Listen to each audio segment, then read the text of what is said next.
에베소서 1장이죠. 에베소서 1장 1절부터 하도록 그렇게 하겠습니다. 지난번에 양쪽 가로의 신약교회 설립 기초까지 했었고요. 자, 그 다음에 그 기초에 대해서 처음으로 나오는 성부 하나님의 예정부터 살펴보도록 하겠습니다. 여기는 이제 그야말로 세 번째 단락의 근거 구절이 모두 다 나타나 있죠. 참고로 말씀드리면 그 에베소서에서부터 그 8648페이지 그리고 그 앞에 음, 에베소서에서 빌레몬서까지 해당하는 교회 무장을 통한 성취에서 어, 구약 성경 전체가 들어왔다는 거 다시 한번 강조를 하고요. 에베소서 같은 경우에는 구약의 민수기서 그 다음에 신약교회 설립에서는 어, 출애굽기 전체, 그 다음에 신약교회 설립의 기초에서는 창세기 12장부터 출애굽기가 들어와 있다는 걸 염두에 두시고 양쪽 가로 성부 하나님의 예정 보도록 그렇게 하겠습니다. 성부 하나님의 예정에 대해서 한번 볼까요? 8651페이지. 하나님이 그들에게 복을 주시며, 본문 볼게요. 8651페이지 첫 번째 줄. 일찍이 여호와 하나님께서는 첫 아담과 하와로 생육하고 번성하여 땅에 충만하여 땅을 정복하고 모든 생물을 다스리라 언약하셨다.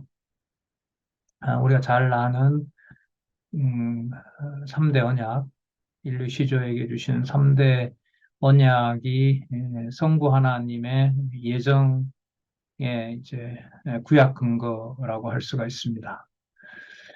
음, 창세전 성부 하나님의 이제 예정이 교회의 기초가 되는데, 신약교회 설립의 기초가 되는데, 구약에서 예정론과 관련된 부분들이 많음에도 불구하고 구약에서 창세기 1장 28절에 아담과 하와에게 해준 3대 언약을 성부 하나님의 예정과 관련을 짓고 있습니다. 그러면 지금 이러한 그 연결은 신약교회 설립에 대해서 창세기 1장 28절에 나타난 그 3대 언약을 에, 어디에 있는 사건으로 본다는 거예요? 하늘에 있는 사건으로 보는 거죠. 여기서 이 조금 좀 연결이 제가 볼 땐 필요한데, 첫 아담에게 준 이 3대 언약은 누가 이루실 것에 대한 예표이죠? 그리스도를 통해서 이루실 예표잖아요. 그 실체적으로 이제 언약하시고 실체적으로 이제 이루시는 거죠, 바로. 음, 그런데 이 1장 3절에 들어가면 1장 3절에 창세전에 에, 하나님 곧 우리 주 예수 그리스도의 아버지께서 그리스도 안에서 하늘에 속한 모든 신령한 복으로 우리에게 복 주시되 이렇게 나오죠. 그죠? 이 사건이 언제 사건이에요? 창세전 사건이란 말이죠. 그러니까 성부 하나님의 예정 이렇게 연관이 되는데, 음, 여러분, 여기에 창세기 1장 28절 하고요. 에베소서 1장 3절에 같은 단어가 하나 있어요. 무슨 단어가 있을까요?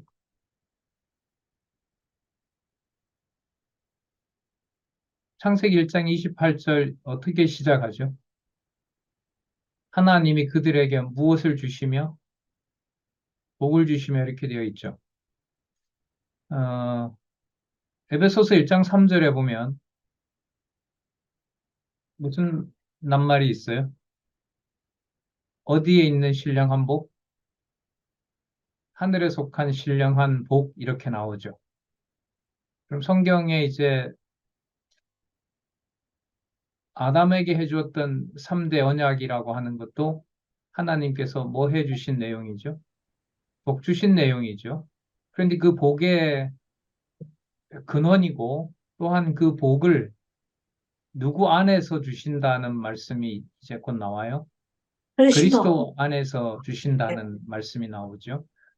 그러니까 이 사건을 아담에게 준 이 사건을 그리스도 안에서 예정한 사건하고 지금 일치를 시키고 있고요. 그러니까 아담에게 했던 그 언약을 그리스도가 와서 마지막 아담 그리스도가 와서 이루시는 것하고 연관을 짓고 있기 때문에 제가 봤을 때는 여기 창세기 1장 28절을 근거로 넣는 것 같아요. 그러니까 어,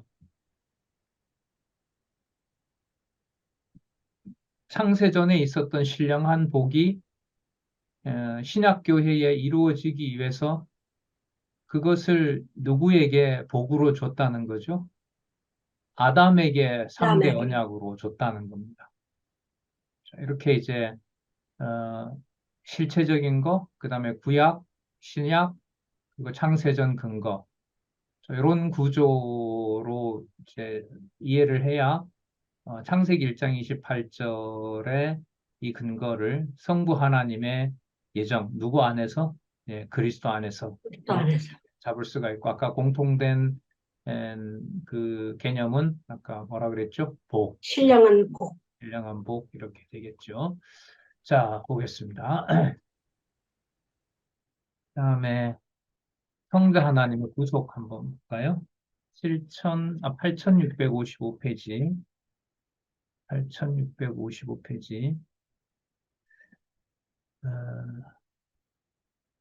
자, 보겠습니다. 일찍이 여호와 하나님께서는 에덴 동산에서 범죄한 아담과 그 아내를 위하여 가죽옷을 지어 입혀 벌거벗은 몸을 가리도록 섭리하셨다. 어, 여호와 하나님이 아담과 그 아내를 위하여 가죽옷을 지어 입히시니라 이렇게 나오는데 이 내용도 3장 21절 앞에 나오는 내용을 좀 염두에 두셔야 돼요. 무슨 뜻이냐면 그 타락하고 난 다음에 범죄한 이후에 하나님께서 나타나셔서 제일 먼저 누구를 책망하고 벌 주죠? 뱀이죠.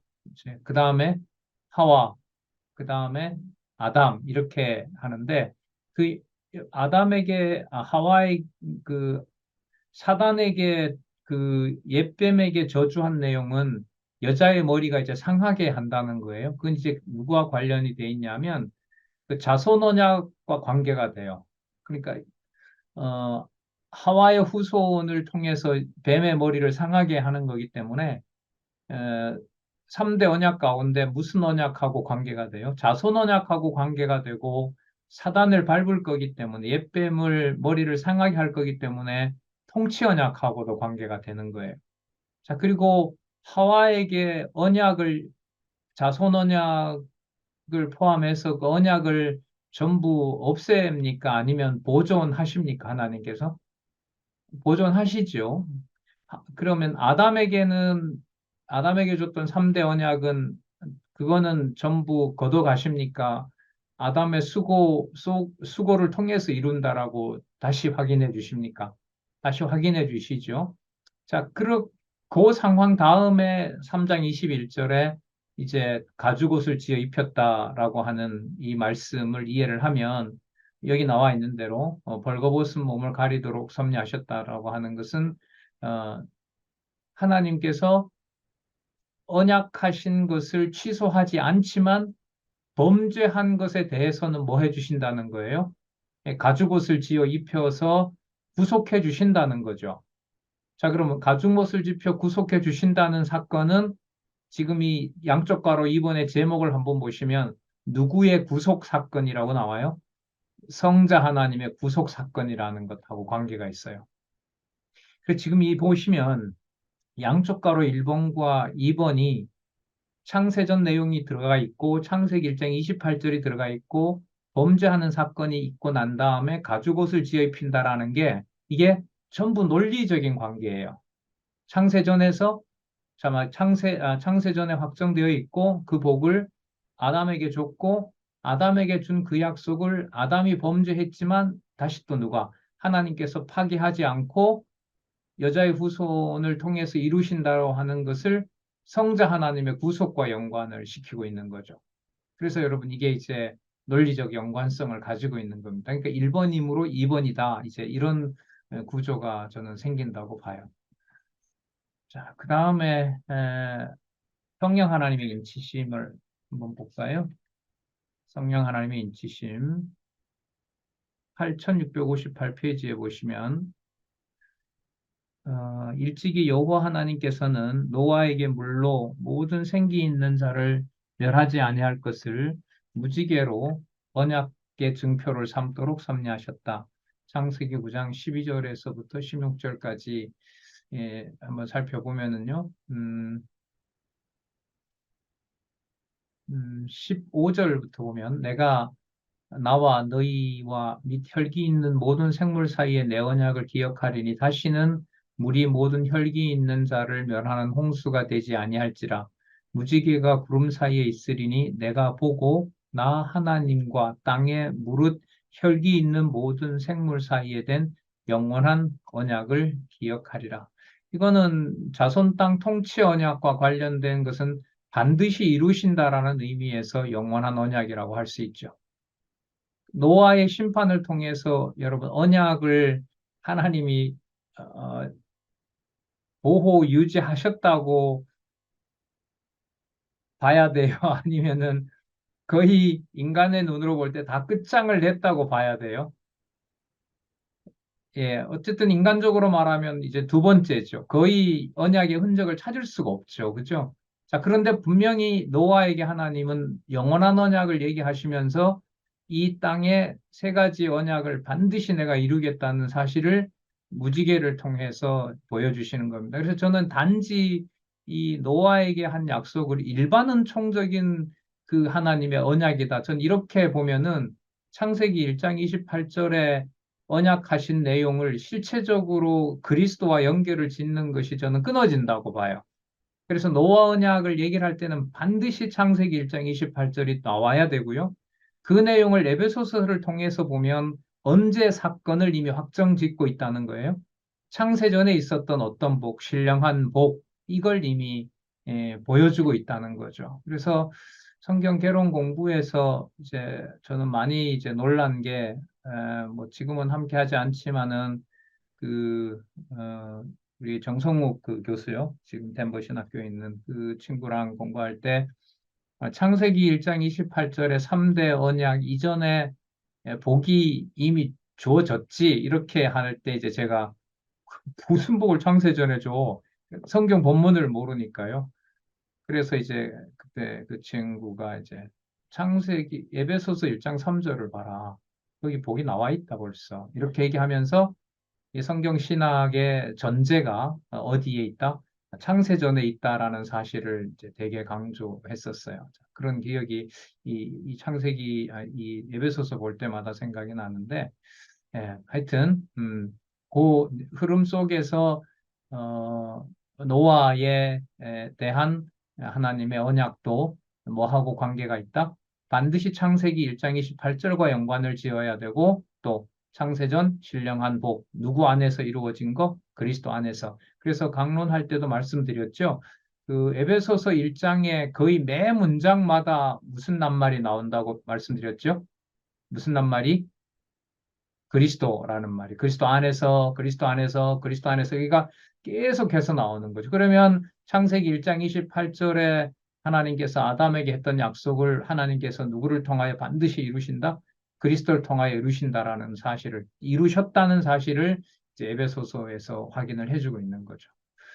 그러니까 그리스도가 하늘과 땅을 통일시키고 그리스도가 꽉 차 있고 하나님의 충만이 하나님의 모든 신이 이제 만물 안에 충만해 있고 또한 만물을 다스린다라는 게 이제 성령 하나님의 인치심과 관련이 되고 성령 하나님의 인치심이 가능하기 때문에 에베소 사람들도 누구의 자녀가 될 수 있다는 거예요. 하나님의 자녀가 될 수 있다는 거죠. 그것은 노아의 아들 가운데 셈에게만 이 영원한 언약을 얘기를 한 걸까요? 아니면은 어, 그 다른 아들들에게도 하나님의 이 언약이 적용이 될까요? 적용이 되는 거죠. 먼저는 셈을 통해서 이루시지만 나중에 모든 인류 이방인에게도 하나님의 자녀가 된다는 사실들을 나중에 이사야에서 가면 나오죠. 뭐 흑인이든 백인이든 간에 다 통일시킨다는 내용을 우리가 그림을 그릴 수가 있습니다. 그 다음에 교회의 머리와 지체. 자, 8662에 보시면 창세기 1장 28절을 또 거론을 하네요.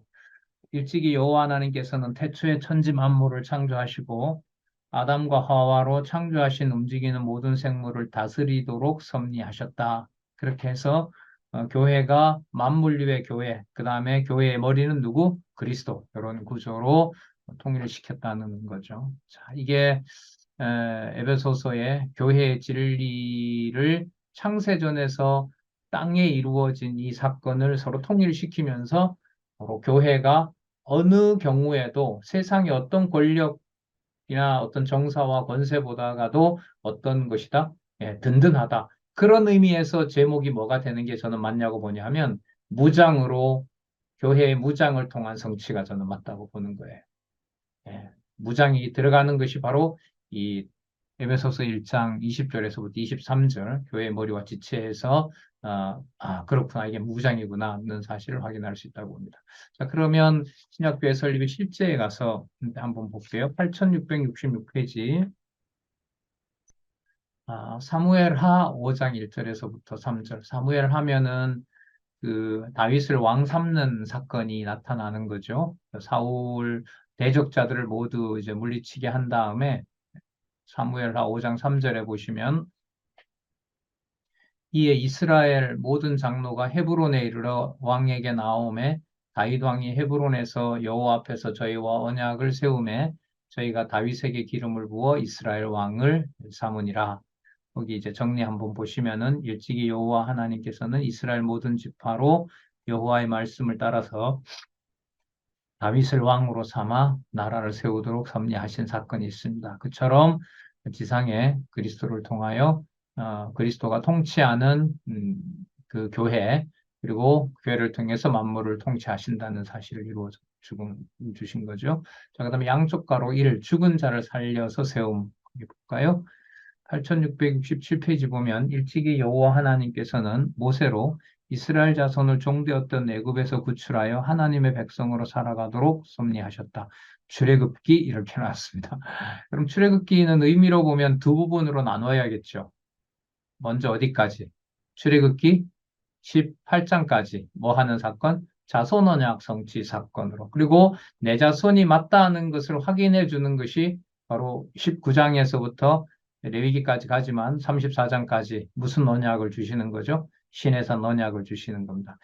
전 이것도 매우 중요하다고 봐요. 이 출애굽기라고 하는 이제 범위를 적었지만은 출애굽기가 어떤 내용이냐라고 묻는다면은 바로 자손 언약 성취 내용이 나오고 그다음에 그 자손에게 하나님의 자녀가 맞다는 것을 하나님의 언약을 분명히 이루었다는 것을 확증해 주는 것이 그 백성에게 누구의 법을 주는 거예요?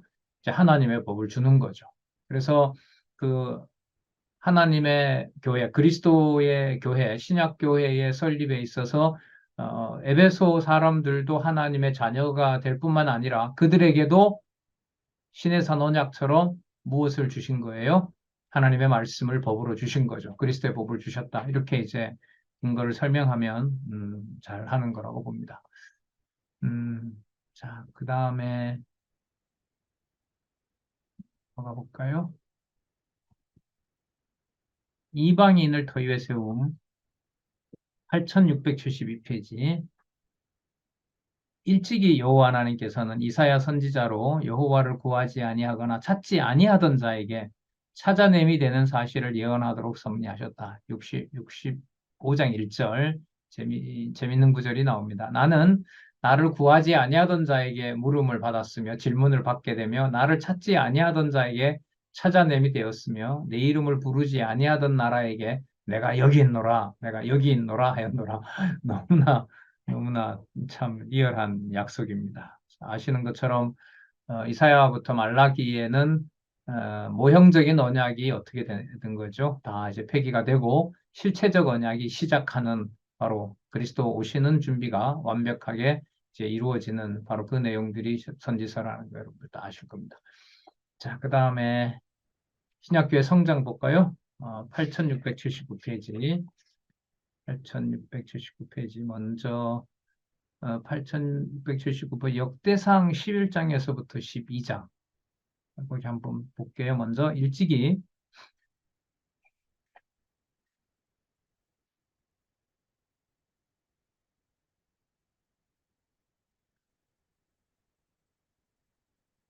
여호와 하나님께서는 다윗으로 이스라엘 왕을 삼아 두목과 용사들로 나라가 점점 견고하고 왕성하도록 섭리하셨다.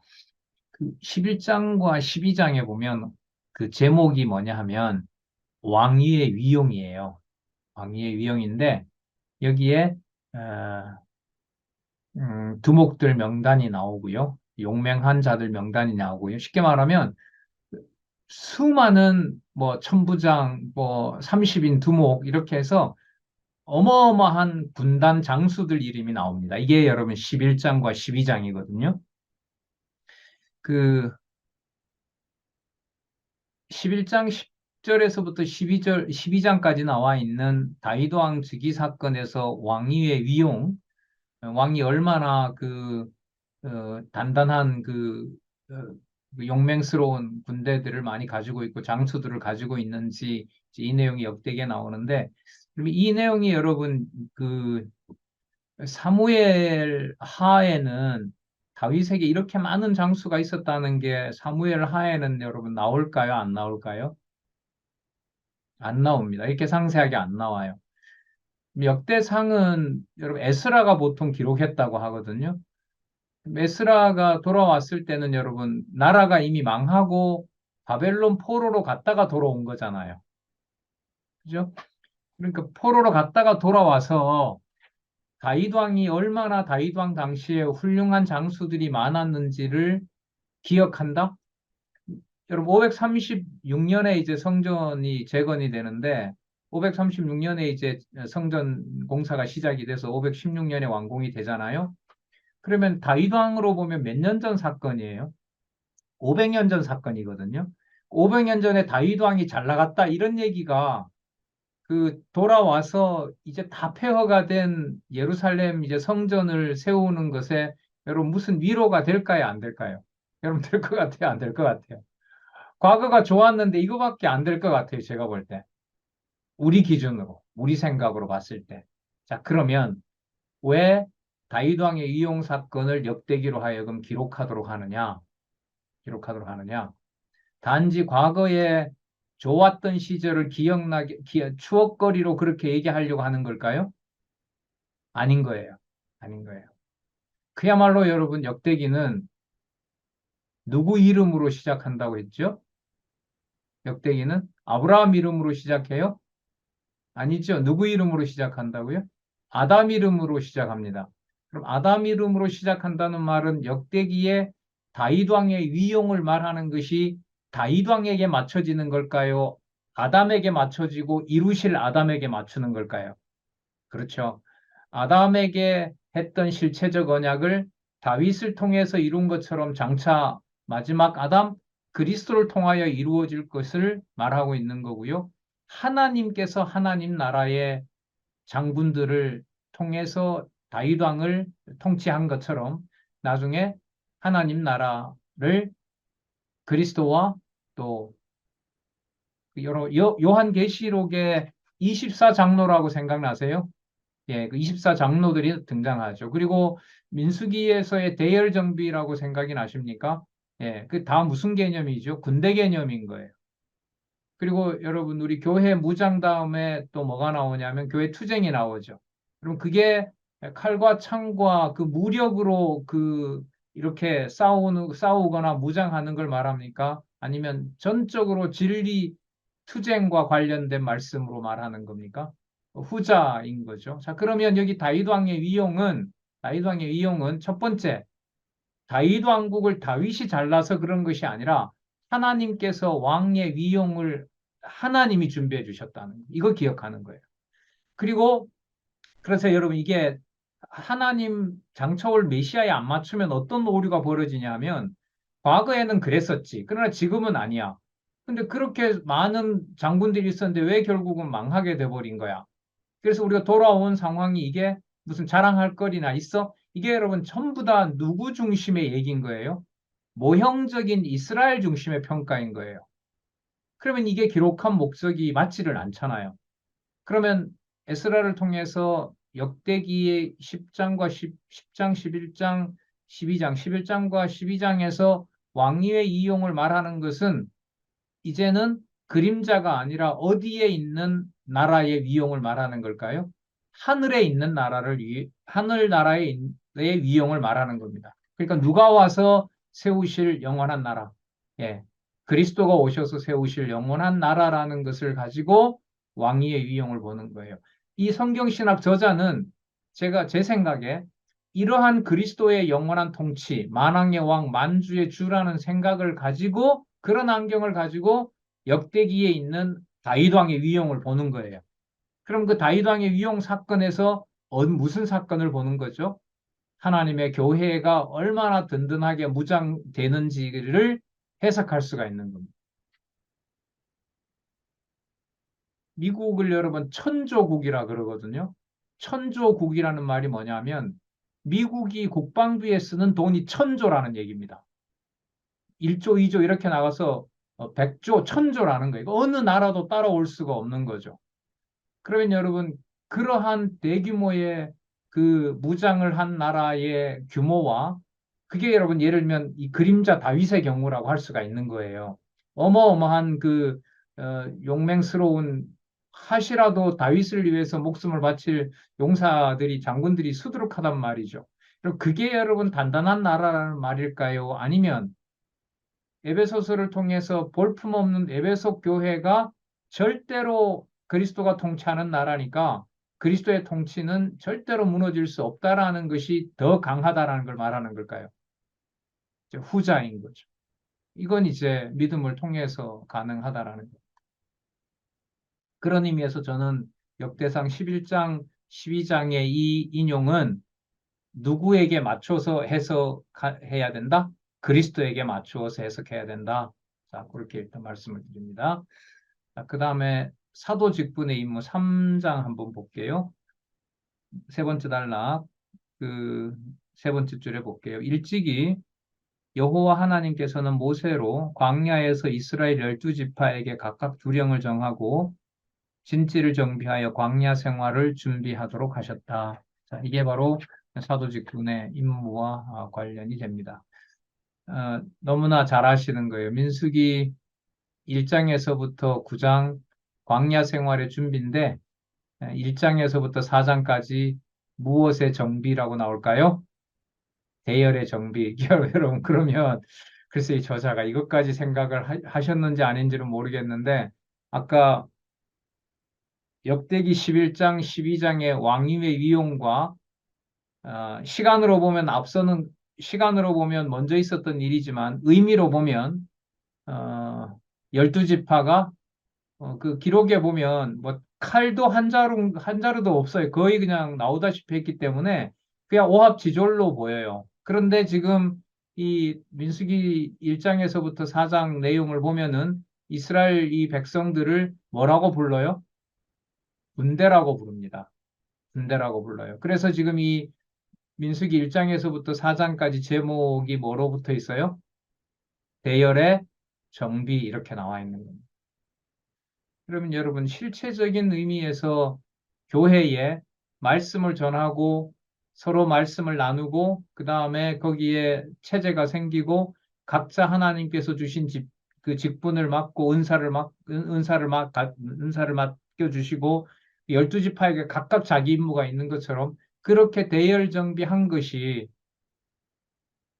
칼과 창으로 다윗의 보좌를 주관했던 자들의 힘과 영적인 의미에서 진리의 말씀으로 무장한, 그래서 여러분 그 사도들의 터위에 세운다 그러잖아요. 그 사도 직분을 줘서 다른 이방에게도 말씀을 전하도록 한 그 든든함과 그 어떤 움직일 수 없는 나라, 어느 것이 여러분 더 실체라고 지금 얘기하고 있는 걸까요? 성경은 후자를 말하고 있는 거예요. 예. 그러니까 이런 규모로 성경을 연결을 시키지 않으면 세상의 어떤 권력이라든지 어떤 세상의 그 무서운 어떤 뭐 탄압이나 이런 부분들에서 글쎄요, 그것도 하나님께서 이제 뭐 용기와 또 뭐 희생 당하고 또한 순교할 수 있는 그 마음을 하나님께서 주셔야겠지만은 뭐 다르게 말하면 그런 통치가 믿어지도록 함으로써 세상 위에 하나님의 교회, 그리고 그 하나님 교회의 머리가 그리스도가 되신다는 것을 확증해 준다고 봅니다. 자, 그래서 민수기 1장에서부터 2장에 나타난 11지파의 대열 정비 내용은 사도 직분, 말씀을 듣고 그 말씀을 깨닫는 자들이 함께하는 또 하나님이 주신 은사대로 성장해 가는 것하고 직결된다. 자, 양쪽 가로를 교회의 비밀을 드러냄. 볼까요? 8680페이지. 일찍이 여호와 하나님께서는 아삽으로 내가 입을 열고 비유를 베풀어서 옛 비밀한 말을 발표하리니라고 예언하도록 섭리하셨다. 교회의 창세전 비밀을 드러내는 겁니다. 그러니까 이게 어디의 사건이라는 거예요? 창세전에 확정된 사건이라는 거죠. 자, 그래서 교회의 성장을 강구하는 내용이 8686에 나오는데 여기 가서 또 볼게요. 8686에 가서 보시면 음, 일찍이 여호와 하나님께서는 다윗으로 주의 종 다윗의 집이 주 앞에서 견고히 서게 하옵소서라고 간구하도록 섭리하셨다. 그 약속대로 하나님 나라, 하나님의 그 약속대로 이 다윗 왕가를 세워주셨기 때문에 하나님께서 이걸 보호해 주셔야 됩니다. 라는 이제 간구를 하게 되는 겁니다. 이제 하나님이 하시는 일입니다. 그 내용이 이제 교회 성장을 간구하는 것의 근거로 나와 있습니다. 여러분, 이러한 시각은 아까 그 다윗 왕의 이용 사건을 어디에 있는 사건으로 이미 보고 보니까 이게 보이는 거예요. 예, 신약교회에 그리스도가 이루신 사건을 만왕의 왕 만주의 주라고 하는 계시록 이 요절에 해당하죠. 17장 14절인가요? 그런 류의 말씀의 근거를 가지고 보니까 구약의 모든 사건들이 다윗 왕의 모든 사건들이 장차 오실 누구의 사건이 되는 거예요? 예, 그리스도의 사건이 되는 거죠. 그러니까 이거는 음, 신약만 봐서 안 되는 거고 구약만 봐서도 안 되는 겁니다. 전체 이 세 번째 단락의 근거를 가지고 오는 것은 본인이 물론 다 책임을 져야 되는 거지만 그 마태복음에서부터 요한계시록까지의 창세기부터 요한계시록까지의 모든 내용들 속에서 이제 그 내용들을 보게 되는 겁니다. 그러니까 구약 근거를 찾아내는 것은 신약에 와서 신약에 이루어진 내용을 보면서 아, 그 구약에 이게 바로 이거였구나라고 하는 것으로도 갈 수가 있는 거죠. 자, 그 처음에 성경 강론 1권을 쓸 때는 요한 18권으로 끝날지 뭐 20권으로 끝날지 아직 요한계시록을 쓰지 않았단 말이에요. 그죠? 자, 그런데 성경 강론 2권은 어떤 특징을 가지고 있죠? 제 개정판은 뭘 다 쓴 다음에 창세기를 쓰는 거예요. 뭘 다 쓴 다음에 예, 요한계시록까지 다 쓴 다음에 다시 창세기에 가서 어디를 보면서 예, 요한계시록 보면서 쓴 거니까 거기에 이제 우리 지나왔습니다만은 살펴봤습니다만 계시록까지 관통하는 근거들을 계속 이제 확증을 해주고 있죠. 자, 신약교회 조직 한번 보겠습니다.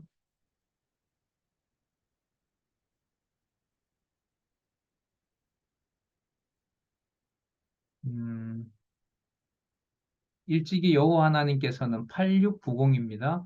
일찍이 여호와 하나님께서는 모세로 광야에서 이스라엘 12지파에게 각각 두령을 정하고 진지를 정비하여 광야 생활을 준비하도록 섭리하셨다. 여기 이제 아까 나왔던 민수기 1장과 2장 지파별 계수하고 지파별 진지 정비하는 내용이 예, 바로 신약교회 조직의 근거가 됩니다. 음. 여러분 사도행전 7장에도 가면 광야 생활 40년을 어디에 있었던 교회라고 얘기를 하죠. 예, 광야에 있었던 교회다라고 그렇게 표현을 하죠. 이제 그런 데서 힌트를 얻는 것 같아요.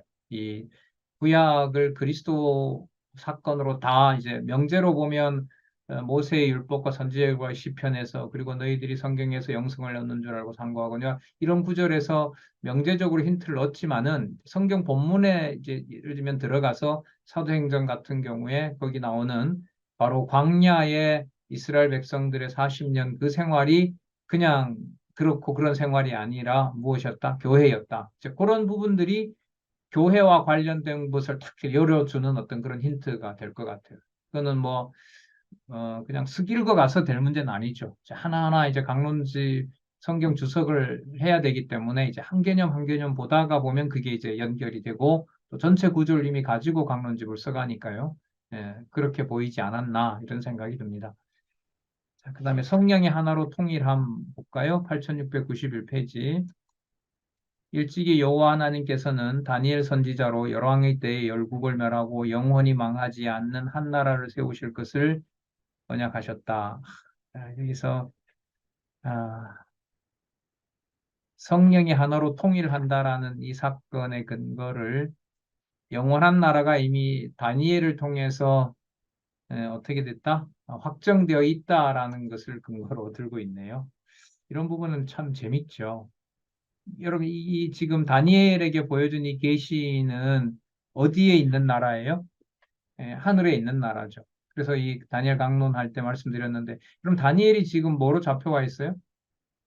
바벨론의 포로로 잡혀와 있어요. 나라가 있어요, 없어요? 없잖아요. 그런데 다니엘에게 하늘에 있는 나라를 보여줬습니다. 그럼 나라 하나님의 약속이 사라졌다라는 말 할 수 있을까요? 절대로 못 할까요? 절대로 할 수 없는 거죠. 그럼 이 나라는 장차 누구에 대한 나라일까요? 그리스도가 세우실 나라. 그게 바로 하나님의 교회인 거죠. 그러니까 언약 자손에게 이방인이 들어가 있고 이방인들이 창세전 하나님의 자녀가 됐다는 이것이 이제 이것을 알려주는 게 비밀인데 이 비밀을 이 세상에 이제 드러냄으로써 그 진짜 하늘에 속한 비밀이 그 로마서 16장에도 감추었던 비밀이라고 얘기를 하니까요.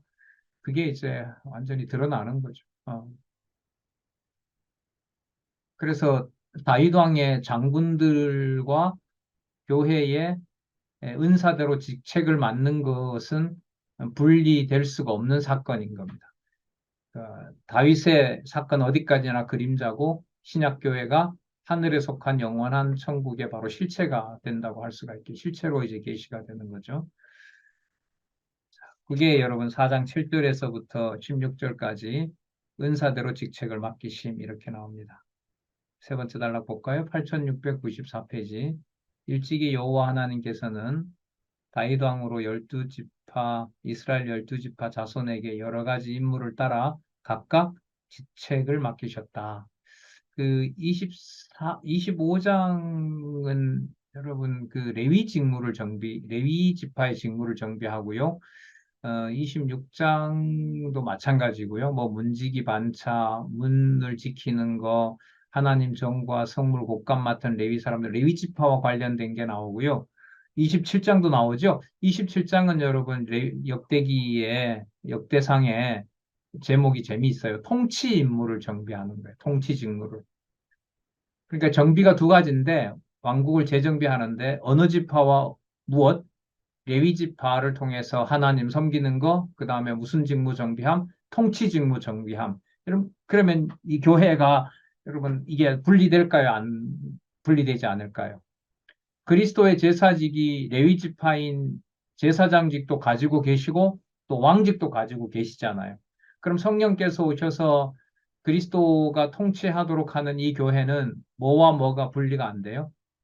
찬양하는 것과 그 다음에 그리스도의 통치를 하는 것이 분리가 되지 않죠. 그러니까 형제가 형제를 사랑하는 것과 그것이 시와 찬미와 신령한 노래로 여호와를 찬양하는 것하고 분리가 될까요? 안 될까요? 분리가 안 된다는 겁니다. 그게 여러분 과거의 레위 지파나 그 다음에 다윗의 장군, 다윗의 수많은 그 장군들이 왕국의 어떤 위용을 드러낸 것보다가 어떻다는 거죠? 더 강하다라는 거죠. 그게 교회 진리로서 무장한다는 바로 에베소서 내용입니다. 좀 더 보고 말씀드릴게요. 그 다음에 4장 17절부터 6장 24절까지 신약교회 생활을 얘기를 하는데 이 범위는 넓어요. 자, 볼게요. 어디서부터 어디까지예요? 8700페이지. 일찍이 여호와 하나님께서는 모세로 시내 산에서 주신 율법을 여호와를 경외하며 생활하게 하시려고 이스라엘 자손에게 명하도록 섭리하셨다. 어디부터 어디까지? 출애굽기부터 레위기까지. 여러분 출애굽기부터 레위기는 언약 자손들에게 뭐 주시는 거? 법 주시는 거. 맞죠? 그러면 성령께서 성령의 법을 누구에게 주실까요? 신약교회에 각자에게 12지파에게 준 것처럼 다 각자에게 주는 거죠. 그러니까 이 4장 지금 15장까지 받고 지금 4장 17절부터 이제 6장까지 가는데 이 짧은 이 에베소서 내용에 구약의 근거는 여러분 어디서부터 어디까지가 계속 반복돼요? 거의 창세기부터 말라기까지 거의 다 되는 거예요. 그런 토대 위에 여러분 뭘 보는 거예요? 예, 에베소서를 보셔야 됩니다. 이겁니다. 이 강론자의 의도. 그게 어디 가서 확정돼 있어요? 일본 개정판에 가면 창세기 1장 1절이 뭐와 관계돼요? 계시록 마지막 장하고 연관이 되는 것이죠. 그러면 여러분 이게 우리 신앙생활에 미치는 영향은 뭘까요? 각각 사소한 자기 일이라는 게 있을까요? 없을까요? 교인에게는 없어요. 없어요. 근데 이제 그걸 깨닫게 되는 게 이런 사고를 안 하면 이런 어떤 성경 신학에서 소개하는 이런 방식으로 성경 전체를 연결짓지 않으면 절대로 거기에서 전 벗어나지 못한다고 봐요. 그래서 이 성경 신학 총서, 이 성경 강론집이 이제 너무너무 이제 중요하다고 저는 생각을 하고요. 그다음에 이걸 깨닫는 것이 참 쉽지는 않겠다. 이게 이제 제 개인적인 이제 그 소감이고 그렇습니다. 진짜 하나님이 이건 진짜 매진하도록 해주셔야 된다. 이런 생각을 많이 합니다. 신앙생활에 대한 공부 한번 볼까요? 일찍이 여호와 하나님께서는 모세로 모압 평지에서 이스라엘 자손에게 가나안 땅에 들어가 여호와를 경외하며 살라고 공고하도록 섭리하셨다. 신명기, 호렙산 언약, 재교육, 과거에 대한 회고, 계명, 규례, 율례, 그 다음에 복과 저주, 언약 이렇게 되어 있잖아요. 누구에게 해주신 거죠, 이거? 가나안 땅에 들어갈 새로운 세대들에게. 자, 그러니까 교회 생활을 이방인의 구습을 벗어버리고 이제 그리스도의 통치를 받는 자녀가 된 이방인 에베소 사람들에게 자 이렇게 정리하면 딱 되겠죠. 세 사람을 읽도록 공부하는 내용 나오는데 민수기 26장이네요. 여러분 민수기 26장은요. 광야 태어난 백성들 인구조사입니다. 그럼 누구를 인구조사한 거예요? 새로 태어난 백성이니까 어디에 때를 다 벗은 백성들이죠. 애굽의 때를 다 벗은 거죠. 그러면 이 사건은 뭐하고 관계되냐면 이방인의 구습으로 살던 에베소 교인들이 이제는 그리스도 안에서 거듭나고 성령 세례를 받은 자로 유대와 함께 이제 뭐가 되는 거죠? 하나님의 자녀가 되는 사건인 거죠. 그것과 관련해서 이제 이그 26장 인구조사를 명하심하고 연관을 짓고 있다고 보고요. 자, 그 다음 5장 1절에서부터 14절 자녀같이 살도록 공고함입니다. 일찍이 여호와 하나님께서는 예레미야 선지자로 나는 이스라엘의 아비요 에브라임은 나의 장자니라. 그 예레미야 31장은 북이스라엘은 이미 망해버렸는데 이스라엘의 아버지라고도 얘기하고 에브라임의 이름을 거론하죠. 에브라임은 누구다? 내 장자다. 그러니까 이 이스라엘의 의미가 유다에만 국한됩니까? 이제 벗어납니까? 벗어나죠. 그런 자녀, 분명히 너희들도 내 자녀다라는 겁니다. 자, 그 다음에 지혜자로 살도록 5장 15절에서부터 21절까지. 그냥 이건 한마디로 잠언. 8712페이지. 잠언. 잠언. 뭐 찬양하는 거죠? 여호와의 주권성 찬양. 잠언의 서원적 진술 나오고요. 그 다음에 지혜를 주관하시고 왕가를 세우시고 나라를 다스리시는 여호와. 아유, 진짜 이거 에베소서 다 공부하려면 뭐 몇 날이 걸리겠네요. 이런 단단한 근거. 여러분, 이 구조가 에베소서만 그럴까요? 신약의 유다서가 짧잖아요. 요한 1, 2, 3서도 짧고 그 모든 내용에도 다 이런 방식일까요? 구약 근거가 들어올까요? 전부 이런 방식인 거죠. 이 공부가 이제 저는 많이 남아 있고 이 깊이를 더해가지 않으면 강론집의 가치는 알기가 어렵다. 저는 이제 제 주장은 그겁니다. 5장 22절부터 개인 생활에 대한 권고. 예. 잠시 쉬도록 하겠습니다. 8시 10분에 개인 생활에 대한 권고부터 하도록 하겠습니다.